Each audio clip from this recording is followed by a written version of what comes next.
Project Hail Mary కొత్త Hollywood cinema theatres release అయింది. మొన్న మార్చి 19న థియేటర్స్లో వచ్చింది. తెలుగు డబ్బింగ్ కూడా ఉంది. ఈ సినిమా ట్రైలర్ చూసిన వాళ్ళు ఖచ్చితంగా సినిమా చూడాలనుకుంటారు. ట్రైలర్ అంత బాగా కట్ చేశారు. అంటే ఇది మనం ఎప్పటి నుంచో చూస్తున్న సినిమాలే. ఒక ఏలియన్ స్టోరీ. మనకు అప్పుడప్పుడు 50 ఏళ్ల క్రితము ఈటీ అనే సినిమా వచ్చింది హాలీవుడ్లో. దాన్ని మళ్ళీ మనకు చాలా ఏళ్ళ తర్వాత ఇండియాలో జాదు అని కోయి మిల్గే అని హృతిక్ రోషన్ తీశాడు. ఈ సినిమాని ఇండియాలో హృతిక్ రోషన్ బాగా ప్రమోట్ చేశాడు. హీరో వచ్చేసి రయాన్ గోస్లింగ్. సినిమా సింపుల్, అంటే ఏలియన్స్ అటాక్స్ మనం చూస్తూనే ఉన్నాం హాలీవుడ్లో. ముందు ఇలా ఏలియన్స్ మన భూమిని నాశనం చేయడానికి రావడము, దాన్ని మన భూమి నుంచి సూపర్ హీరోలు కాపాడడము, ఆ కథలు అయిపోయాయి. ఆ తర్వాత మన వాళ్ళే వేరే గ్రహాలకు వెళ్ళి అక్కడున్న ఏలియన్స్ని ఇబ్బంది పెట్టడం, అవతార్ లాంటి సినిమాలు చూసాం. ఇంకా అలాంటి కథలన్నీ అయిపోయాయి. మధ్యన కొద్దిగా సైన్స్ ఫిక్షన్లో మార్స్ అని, మార్టియాన్ అనేసి, ఇంటర్స్టెల్లార్ అనేసి కొన్ని స్పేస్ మీద మంచి మంచి మూవీస్ వచ్చాయి. ఇప్పుడు ఈ సినిమాలో ఏంటంటే కొత్త కథ ఏంటంటే ఇది ఒక నావల్ మీద బేస్ చేసి తీసిన కథ. ఈ నావల్ వచ్చి 2021లో వచ్చింది, సేమ్ నేమ్తో ప్రాజెక్ట్ హెయిల్ మేరీ అనేసి. సో ఇప్పుడు 2026లో సినిమాగా వచ్చింది.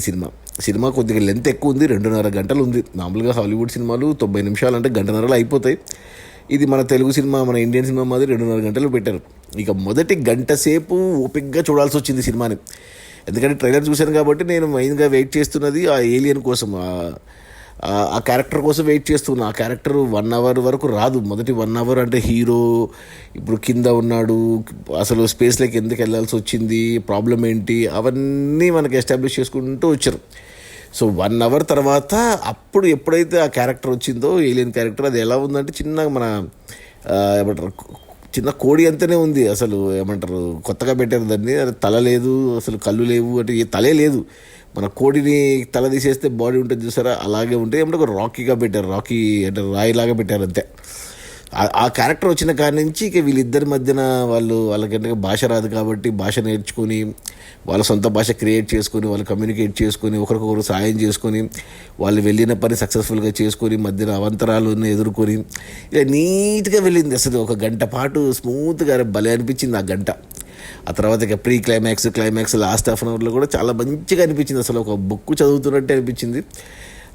అంటే ఎటువంటి ఆర్భాటాలు, ఎటువంటి స్లో మోషన్ షాట్స్, ఎటువంటి బ్యాక్గ్రౌండ్ మ్యూజిక్లు ఇవేమీ లేకుండా సింపుల్గా స్మూత్గా భావోద్వేగాల మీద వెళ్ళింది సినిమా. నాకు లాస్ట్ గంటన్నర మాత్రం చాలా బాగా నచ్చింది. మొదటి గంట కొద్దిగా ఓపిక చూడాలి, అదే సెటప్ అంతా కావాలి కాబట్టి.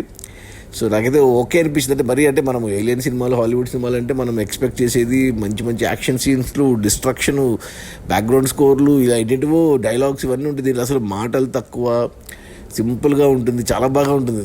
ఎస్పెషల్లీ చిన్నపిల్లలు చూస్తే కన్నా వాళ్ళకి సైన్స్ మీద మక్కువ పెరుగుతుంది, సినిమా కూడా నచ్చుతుంది.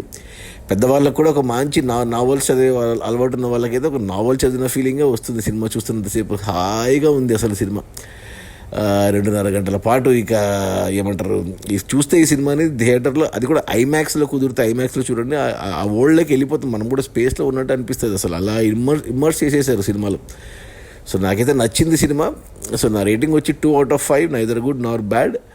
So watch it in theatres with family. So ఈ సినిమా ఓటీటీలో వచ్చినప్పుడు చూస్తాం, టీవీలో చూస్తామంటే అది ఆ ఇంపాక్ట్ ఉండదు.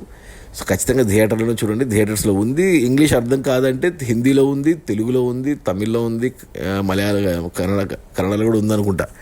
సో కుదిరితే ఇంగ్లీషు ఒరిజినల్, లేదంటే మన తెలుగులో కూడా డబ్బింగ్ బాగానే ఉన్నట్టుంది. ట్రైలర్ చూశాను నేను. సో అది ప్రాజెక్ట్ హెయిల్ మేరీ. నా రేటింగ్ వచ్చి 2 out of 5. So watch it in theatres. Okay, preferably in IMAX. Okay, bye.